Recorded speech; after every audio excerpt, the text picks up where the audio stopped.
Today we will study chapter 17, Christian Education. Now what is education? We will start with that first. Now the essential meaning or the basic meaning of education will remain the same across cultures, contexts or cities. It means the imparting and the obtaining of knowledge. Knowledge का लेना और देना. And this can happen through whatever means is available. For instance, like right now, because we are not able to go to Sunday school classes physically, we are making sure that we can give education through online platforms such as PPTs or because of the internet, and you as students will access the same through the internet. So education is anything, which involves, it is a process which involves the giving and taking of knowledge. But like I mentioned, textbook learning is not the only way that we receive education, is it? Because textbooks are not the only way that we study, right? We go to schools or we go to colleges or universities, we look at our textbooks or library books, and then we make notes, we study from them for our exams. But that is one way of achieving education. But is that the only way that we gain knowledge? No, right? Because we watch the TV, we read a lot of fiction and non-fiction books, we watch Netflix, a lot of us, right? We watch YouTube tutorials, we read the newspapers, we form political opinions. So don't you think that is also a form of achieving education? Right, so education is not just about opening your textbooks and reading them. It's about everything. You recording in your mind everything that is going around you. It can happen through different media. It can happen through, say the internet. It can happen through a face-to-face communication. Anything that you learn new out of as a result is education.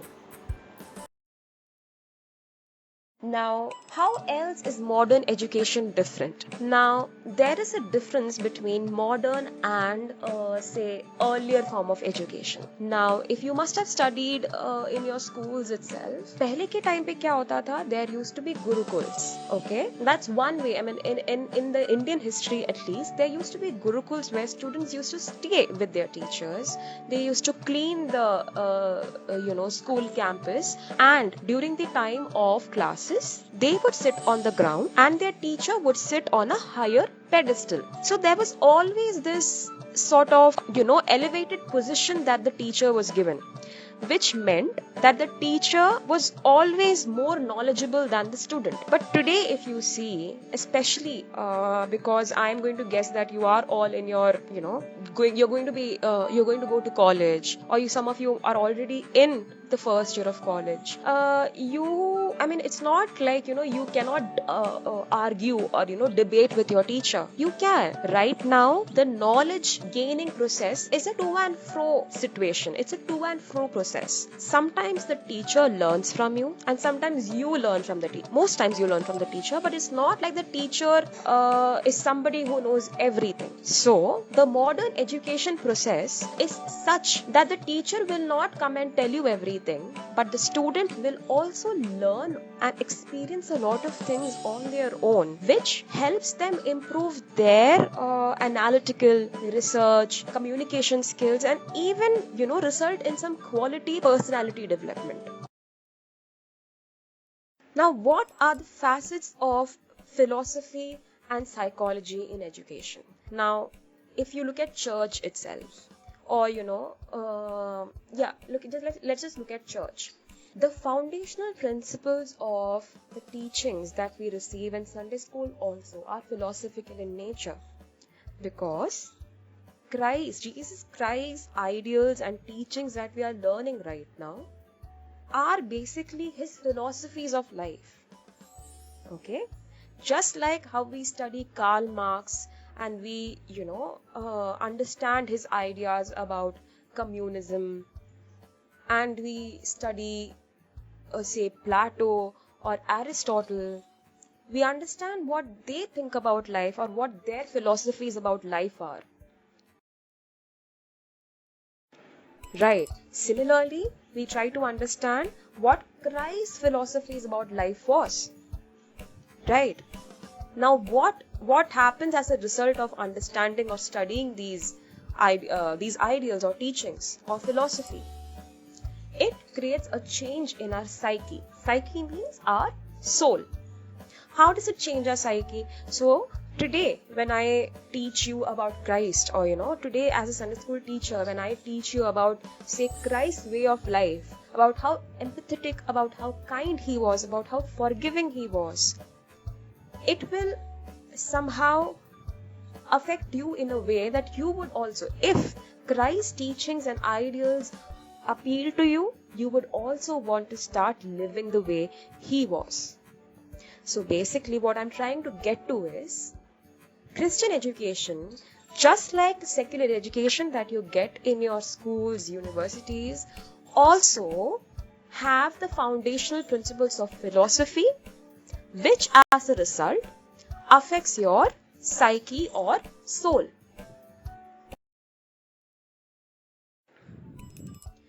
Now we'll come to the relevance of Christian education. Now, if you remember, I just mentioned that modern education involves a very friendly relationship between the student and the teacher. The teacher is no more somebody who is on a higher pedestal, somebody you have to listen to all the time, or someone you cannot question ever. There is always a to and fro relationship. You can always question them. They can always learn from you. Right? So the Christian education also, or the education that you receive from church, is also quite similar. Okay, now how is it similar? Because the Christian education is not something that the church gives to the children. The church, okay, obviously we have textbooks and prayer books, etc. Matlab, conventionally we use the same techniques that secular education uses for the sake of convenience, but when it comes to Christian education, it is the process that takes place, or that knowledge gaining process is something that takes place as the children interact with and partake in the spiritual experiences of the church. Now, Sunday school is not the only way that you achieve Christian education. Even when you're taking the Holy Kurbana, or if you're doing the Holy Confession, or if you're just witnessing the Holy Eucharist taking place, it is a knowledge gaining process that is happening. Right? And your teachers, your church fathers, your elders in the church are always approachable in the way that you can always question them and they are always there to give you answers. This is one of the relevant, significant points of Christian education. Another relevant point of Christian education is the Sunday school education is a careful attempt at providing guidance and practical knowledge of a spiritual way of life, the divine truths, the Bible, and strengthening your relationship with the church and God. This is an important facet of Christian education. Now, how does this development take place, or the development where you are gaining knowledge from church? How does it take place? It takes place through your knowledge and experiences, the emotional and general maturity that you have, and your app perception. Now, what does app perception mean? It means the past knowledge that you already have, which you will use to create judgment, or which you will use to make decisions in the future. Right? Therefore, education, and in this case, Christian education, is a lifelong process. I'll just do a small recap of what the relevance of Christian education is. 1. that it is quite similar to the modern education process. It's a give and take situation where you're learning by experiencing the different episodes in the church, be it spiritual experiences, be it the Holy Eucharist, be it witnessing the several services at church. Second, how does this development take place?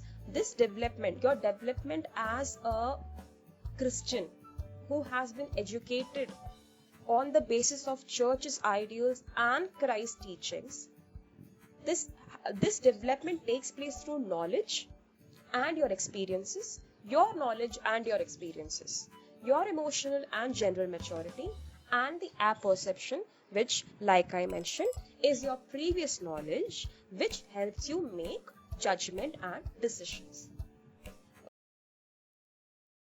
Okay, now we'll come to what is the ultimate aim of Christian education. The ultimate aim of Christian education is to give moral science teachings. Now you will wonder, say, moral science तो हम school में भी पढ़ते हैं या फिर हमने school में ऑलरेडी पढ़ लिया, तो क्रिश्चियन एजुकेशन की क्या जरूरत है इसमें? But Christian education is moral science teachings and so much more, in the sense that it also helps you or guides you to live or emulate the life of Christ. Right? That is something that moral science teachings will not guide you to. Now, the ultimate aim of Christian education and living a Christian life is divinization or theosis. Now, what does divinization or theosis mean? It means growing into the image and the likeness of God. Okay? So basically, you are being given or you are being imparted Christian education because we as Sunday school teachers want you all to become or grow into the image of Jesus Christ. The real intent of Christian education is to prepare children for their future. Just like how Jesus Christ used to teach or used to sit on a rock and teach his disciples and the general population, what was he doing? He was basically preparing them to become to become the children of God. Basically, you are helping them. Jesus Christ was helping them realize what their sins were, to undo their mistakes, and to become better human beings. Right? So that's the ultimate aim of Christian education. With that, we complete chapter 17, Christian education. You will also see a fun activity that I have given. There is a picture and I would like you to tell me what is the name of this painting and the artist who made this painting. Thank you.